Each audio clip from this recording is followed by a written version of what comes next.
Salut à toutes et à tous, bienvenue dans ce nouvel épisode de On parle habitat, ici au cœur de la cité de l'habitat et du bien-être. Aujourd'hui, nous sommes au cœur de LTA, Lotissement et Terre d'Alsace. À mes côtés, c'est Dominique Grinenberger qui est le dirigeant de la structure. Bonjour Dominique. Enchanté, bonjour. Alors on est ici pour découvrir votre métier, en connaître un petit peu plus parce que c'est vrai que ça nous paraît un petit peu abstrait, ce métier de lotisseur et d'aménageur. Est-ce que vous pouvez nous expliquer simplement en quoi consiste votre cœur de métier ? Alors le cœur du métier de lotisseur, c'est tout simplement de pouvoir fournir des terrains de construction aux futurs habitants qui souhaitent construire.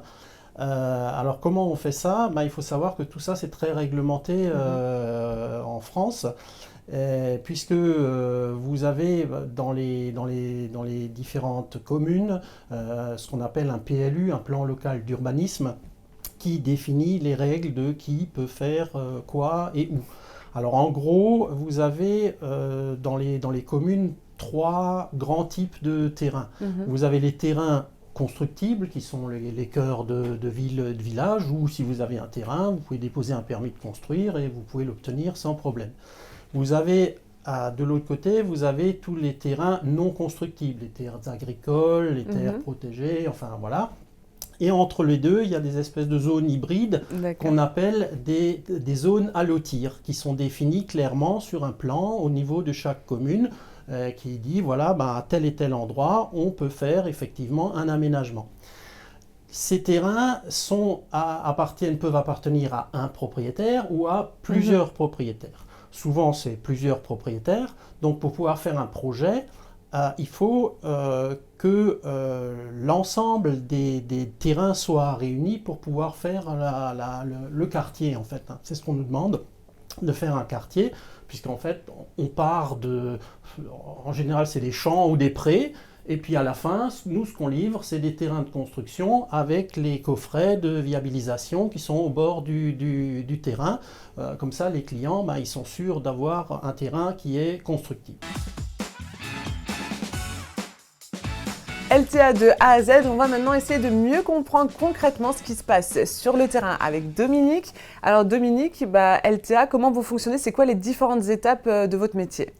Alors la première étape, c'est la négociation des terrains avec les propriétaires fonciers. Donc à partir du moment où on a réuni un ensemble de propriétaires où on a une zone complète qui est à lotir. À ce moment-là, on signe déjà avec eux des promesses de vente.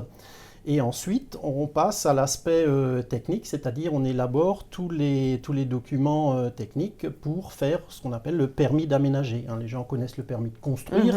Avant le permis de construire, il y a un permis d'aménager. Alors dans ce permis d'aménager, qu'est-ce qu'on décrit ? On décrit les routes, la largeur, on décrit surtout les réseaux, puisque c'est ça qui est important, c'est ce qu'on ne voit pas, tout ce qui est enterré. Mais il y a les eaux d'eau potable, les eaux pluviales, l'assainissement des eaux usées, vous avez le câble, vous avez l'électricité, enfin voilà, toutes ces choses qui font qu'on les amène au bord du terrain pour qu'ensuite le client final puisse mettre sa maison et se brancher sur tous ces réseaux. Alors une fois qu'on a le permis d'aménager, à ce moment-là, on achète le terrain aux différents propriétaires et on commence les travaux après. Voilà. Les travaux d'un lotissement, en général, ça dure entre 4 et 6 mois selon la taille du lotissement. Et ce qu'on fait, c'est-à-dire on fait un premier phasage de travaux, on fait tous les réseaux, toutes les voiries, on met tous les coffrets, tous les regards, mais on fait simplement une première couche d'enrobé. Et ensuite, on vend les terrains, les gens construisent.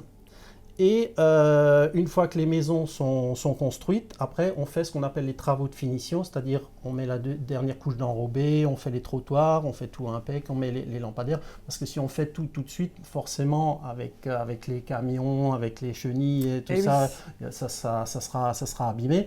Donc on fait ça à la fin et on se met toujours d'accord avec les communes pour leur rétrocéder gratuitement la voirie à la fin pour que ça devienne une rue comme une autre dans le village en fait.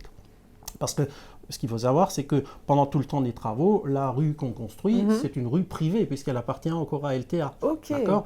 Donc le but, c'est pas de vendre un terrain aux gens avec une rue privée devant, où il n'y a pas de déneigement, où il n'y a pas les services. Donc à la fin, on rétrocède tout ça gratuitement à la commune. Et la commune nous suit pendant tous les travaux. Elle est invitée à chaque réunion hebdomadaire des travaux. Elle nous dit, voilà, il y a ceci, il y a cela. On travaille vraiment en symbiose avec les communes. Et là, le job s'arrête. Et là, une fois que c'est rétrocédé, le job s'arrête. Mais souvent, entre la première négociation et la rétrocession, il peut se passer 3 ans, mais il peut se passer aussi 10 ans. Un travail de longue haleine. Donc. Voilà, tout à fait. Merci beaucoup Dominique. Je vous en prie. Voilà, c'était LTA de A à Z. Notre épisode touche à sa fin. N'oubliez pas que vous pouvez retrouver tous nos épisodes précédents sur nos réseaux sociaux ainsi que sur notre site internet. Moi, je vous dis à très vite pour un prochain épisode de On parle Habitat ici au cœur de la Cité de l'Habitat et du Bien-être. À bientôt, salut!